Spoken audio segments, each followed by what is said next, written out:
Hello 大家，我係 Nago，咁今集呢就會測評兩把嘅通行證武器，並且講出嗰兩把武器嘅特點同埋適合用嘅人。第一把通行證武器永動，打一下頭係35，打一槍身係28，所以佢已經算係非常之高㗎啦。但永動呢一把槍佢都係會有距離衰弱傷害嘅。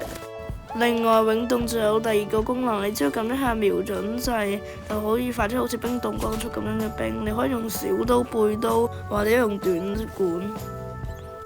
但係永動嗰把槍，只要你子彈越少，佢冰凍嘅時間持續時間就會越短，所以呢個要小心啊！輪到第二把通行證武器大錘，你使用佢嘅時候，你嘅行走速度會變慢。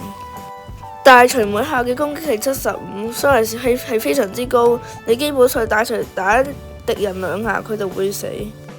但係大錘攻擊時候普攻係好慢嘅，要完成2次普攻幾乎要4秒嘅時間。咁永動嘅優點呢就係傷害高啦，射出嘅兵如果識玩小刀啊、短身嘅好有優勢。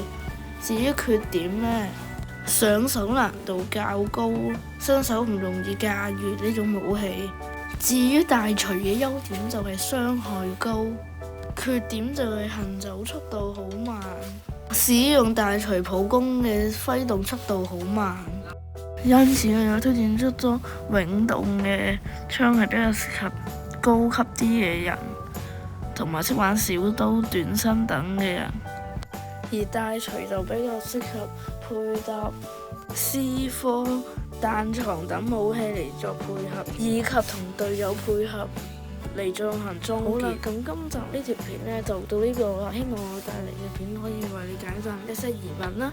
記得訂閱我嘅 channel 同埋 like and share，拜拜。